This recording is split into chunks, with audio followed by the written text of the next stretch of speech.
I call it the Olympics of my life. Do I want to keep functioning and maintain some independence, or do I want to just give in to it?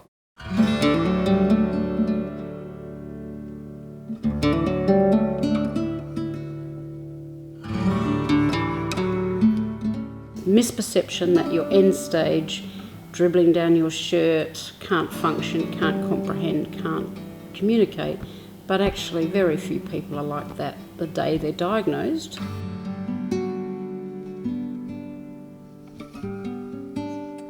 It was a very poignant thing that she said to me one day. What really pisses her off is people coming up to her and going, "You can't have dementia because obviously you're so functional." Well, I wouldn't be the one to say that to her. A psychologist stood up, having heard me say how offensive, insensitive, hurtful. He stood up at the microphone and said, "But you don't look like you've got dementia." And I said, "And you don't look like an asshole." I'm a psychiatrist. I know what dementia does. I know what it can look like. I know how it affects everyone. That's my biggest fear, actually, is that I will get dementia. It runs in my family, so there's a pretty high chance that I will. Well, the day I was diagnosed, I was working full-time, studying at university, doing a double degree, bringing up teenage kids, running a house, volunteering, doing all the, mad middle-aged mother stuff. Why would it be even vaguely logical that the minute after diagnosis I wasn't capable of doing anything all of a sudden? So if Kate had a stroke or some sort of other head injury, for instance, she'd get great rehabilitation and aftercare. We're quite good at that in medicine. Well, you get a diagnosis of dementia and you're basically told to put your affairs in order and go get ready to just deal with it in a very negative way. But this one is done so brilliantly. It's almost as if at times it's fictional. Yes. The characters are so larger than life, and Dr. Mark Cross himself is such a wonderfully written character. You know, he's probably I know. Did he write himself? He probably did write himself. He's a psychiatrist. He probably can. We in the medical world are not very good dealing with it after diagnosis. There's this huge gap, and we have to do something about it because it's a bloody national disaster. So one of the things with the new tsunami of dementia is the amount of research that's being done into dementia and the way it's publicised. Every other day there's a cure around the corner.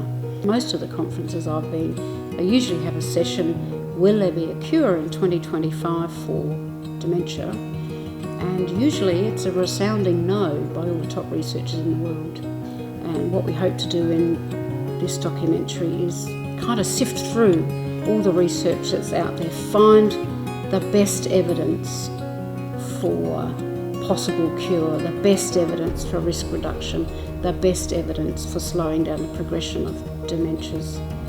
I want to be able to look at the information, translate it. I mean, a lot of it is out there on Google, for instance, but to try and work out what's relevant and what's useful is part of what I'd like to do. And hey, if we can find something that prevents this, and certainly, if not that, makes somebody living with dementia a much more enjoyable and exciting process that's not a death sentence from day one, bring it on.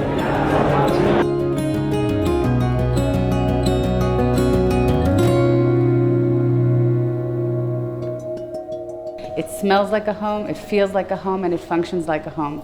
So it's not your traditional dementia care unit where you walk in and you have people screaming or the smells of urine and feces. Not at all. It's a home that we engage the residents in things that are purposeful and meaningful to them.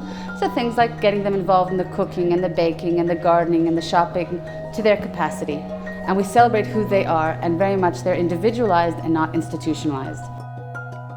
Storytime is really about engaging, having an intergenerational interaction between the Littlies and our residents. I think the Littlies love it. They come and they bring their favorite book and they find one of the residents to sit on the couch with and enjoy that time.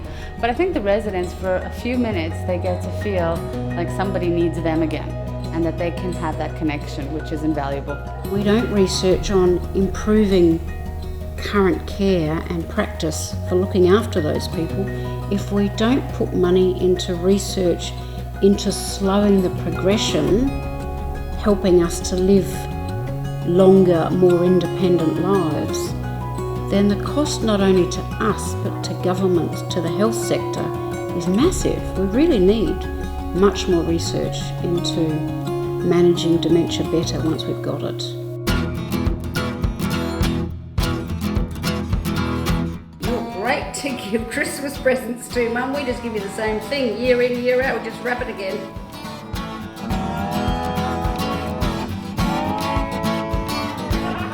The mobile phone went. It was the vet hospital to say that the dog had died.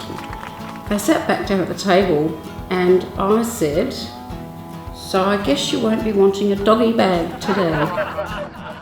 Pete said to me, "Well, where are we going?" I went, "Oh shit, I don't know." One of my sayings is, you live until you die. And so following on that philosophy for me has really been, I'm mad already, fuck. I want us to be the first country in the Western world to reduce the rates of dementia and have fun while I'm doing it and show that there's life after dementia diagnosis. If you can get over that sadness and get back and reclaim living again, then there's loads of joy still in my life and in lots of people that I talk to with dementia. There's lots of positives to dementia. I can play cards alone and I'll always win.